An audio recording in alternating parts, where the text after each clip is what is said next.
এবারে ভারত যদি এই যে নিজেদের নিউক্লিয়ারাইজেশনের, মানে নিউক্লিয়ারাইজেশন বলতেই তো পরমাণু বোমা বানাবো, আমি অন্য দেশে মারবো, এরকম নয় ভারতের, মানে ডক্ট্রিনও সেটা নয়, সেটা বলে না। কিন্তু প্রশ্ন হচ্ছে আমেরিকার মতন যে দেশগুলো এবং আমাদের পার্শ্ববর্তী চীনেরও একটা লাল চক্ষু বারবার আমরা দেখতে পাই, এই দেশগুলো কি ভারতের এই যে উন্নতি, পারমাণবিক সক্ষমতার দিকে যে উন্নতি, এটা ভালো চোখে নেবে? প্রথম কথা। এবং আমার আপনার আলোচনার মধ্যে একটা জিনিস খুব ভালো লাগে, আমাদের দর্শকদেরও সেটা জানা উচিত, সেটা হচ্ছে এনার্জি সভারেনিটি। তো এই সভারেনিটি তো এই ক্ষেত্রেও, নিউক্লিয়ারাইজেশনের ক্ষেত্রেও তো দরকার। কারণ আমেরিকা যদি নিজের ইউরেনিয়াম সমৃদ্ধকরণ করতে পারে, তাহলে ভারত বা বিশ্বের অন্যান্য দেশেরও পূর্ণ অধিকার রয়েছে যে আমরাও আমাদের আমাদের প্রয়োজন অনুযায়ী আমরা সেই সমৃদ্ধকরণ করব।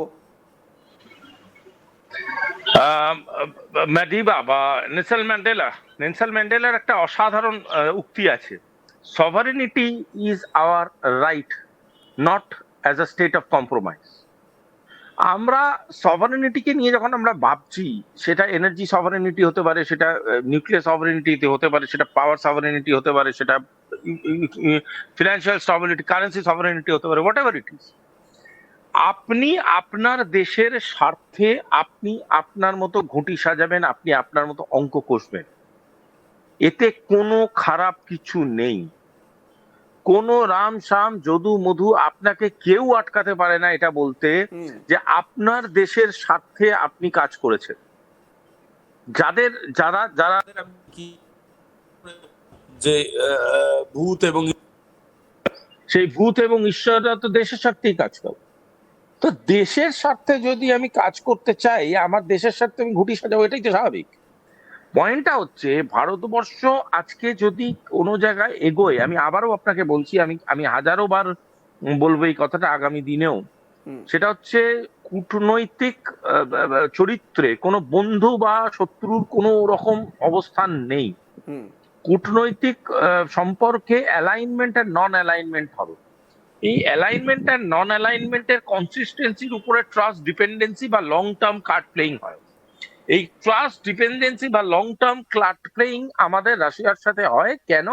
কারণ এই যে আমরা লং টার্ম এদের সম্পর্কটাকে দেখে বুঝতে পেরেছি যে এরা আমাদের ঠকানোর জন্য নিজেদেরকে সাজায় না।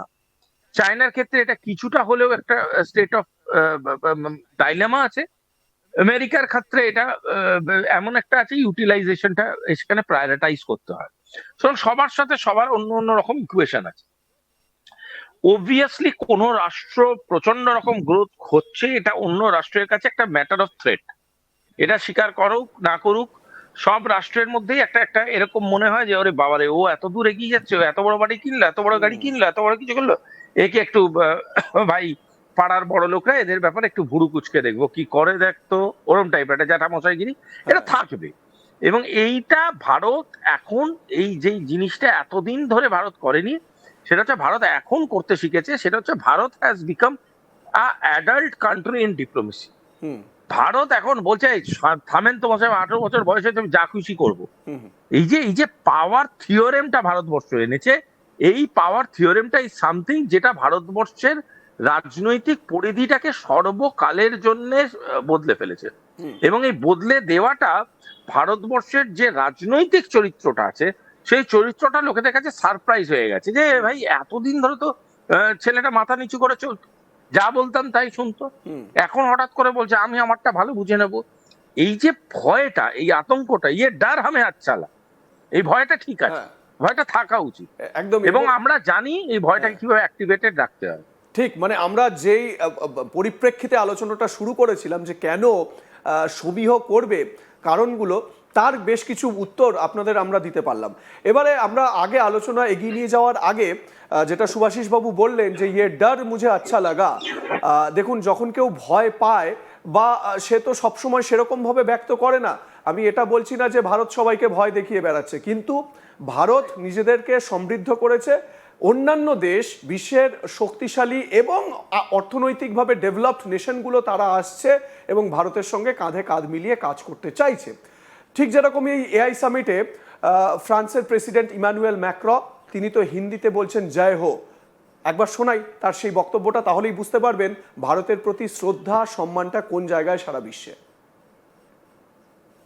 The question is no longer whether India innovates. The question is who will innovate with India? And France is the unique clear answer. We are here, we want to be here with you, and we are not leaving. Jai-ho, as we say in a famous movie. So long live the Indo-French relationship. Thank you very much.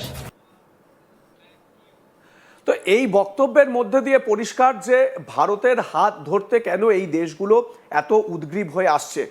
আলোচনা তো আরো আমরা এগিয়ে নিয়ে যাব। এবারে যেটা খুব গুরুত্বপূর্ণ সেটা হচ্ছে গিয়ে যে দুটো কারণ আমরা আপনাদের সামনে তুলে ধরলাম। 3 নম্বর একটা কারণ হচ্ছে যে ভারত সবসময় এবং আমাদের দেশের প্রধানমন্ত্রী সবসময় মানে মেক ইন ইন্ডিয়ার কথা বলেন এবং তিনি বলেন যে বিদেশি সংস্থাগুলোকেও যে তারা আসুন, দেশে আসুন এবং দেশে এসে এখানে আপনারা উৎপাদন করুন, ভারতে আপনারা উৎপাদন করুন। তো এবং স্বদেশীয় জিনিস, ভোকাল ফর লোকাল, এটাও আমরা শুনতে পাই। এবারে আমাদের এই মেড ইন ইন্ডিয়া একটি প্রজেক্ট যেটায় ফ্রান্সের নেভাল গ্রুপ তারা হাত মেলাচ্ছে, সেটা হচ্ছে এই যে স্করপিন প্রোগ্রাম, প্রজেক্ট 75। সাবমেরিন তৈরি, 6খানা ইন্ডিজিনিয়াসলি মেড সাবমেরিন যেটা ভারতের প্রযুক্তিতে তৈরি এবং তাতে ফ্রান্সের নেভাল গ্রুপ তারাও এগিয়ে এসেছে। একবার একটু চিত্রটা দেখাই যে এই যে ক্যালভেরি ক্লাসের যে সাবমেরিনগুলো, সেই সাবমেরিনগুলো কীরকম তার একটা ছবি আপনাদের সামনে দেখাচ্ছি। দেখুন এইগুলোই হচ্ছে গিয়ে ভারতের সমৃদ্ধতা। কেন আজকে বিশ্বের বড় বড় দেশগুলো ভারতে আসছে, ভারতকে মানে ভারতে তারা ইনভেস্ট করতে চাইছে, ভারতের সঙ্গে কাঁধে কাঁধ মিলিয়ে চলতে চাইছে। আমি ঠিক এই জায়গা থেকেই আমি শুভাশিস ব্যানার্জির কাছে আসবো। শুভাশিস বাবু, আমরা রাফাল নিয়ে আলোচনা করলাম, মানে ফ্রান্সের সঙ্গে যখনই কোনো কথা হয় বা ফ্রান্সের বিষয়ে যখন কোনো কথা হয় তখন এই রাফাল নিয়ে খুব আলোচনা হয়, রাফাল ফাইটার জেট নিয়ে আলোচনা হয়। কিন্তু আমরা দেখতে পেলাম এই যে সাবমেরিন চুক্তি, সাবমেরিন নিয়ে যে এতদিন ধরে একটা কাজ ফ্রান্সের নেভাল গ্রুপ করছে, এটা নিয়ে কিন্তু খুব একটা আলোচনা হয়নি। তার মানে আমরা এটা বুঝতে পারছি যে ওভারঅল একটা ডিফেন্স ডিল, সেই ওভারঅল ডিফেন্স ডিলের মধ্যেই কিন্তু ফ্রান্স বা অন্যান্য দেশগুলো তারা নিজেদেরকে ভারতের সঙ্গে সম্পৃক্ত করতে চাইছে। দেখুন, এখানে একটা ইনফরমেশন ওয়ারফেয়ারের একটা সেকশন আছে, আইডব্লিউ। এই সেকশনটা হচ্ছে you are only made to hear the story we want you to hear. মানে এটা আমি উই বলতে আমি ডিফেন্সের কথা বলছি, এটা ডিফেন্সের ভার্সন। তার কারণটা হচ্ছে ডিফেন্স চায় আপনি সেই গল্পটাই শুনুন যেটা ডিফেন্স শোনাতে চায়। সুতরাং তার জন্য হয়তো বহু ঘটনা, বহু কাজকর্ম,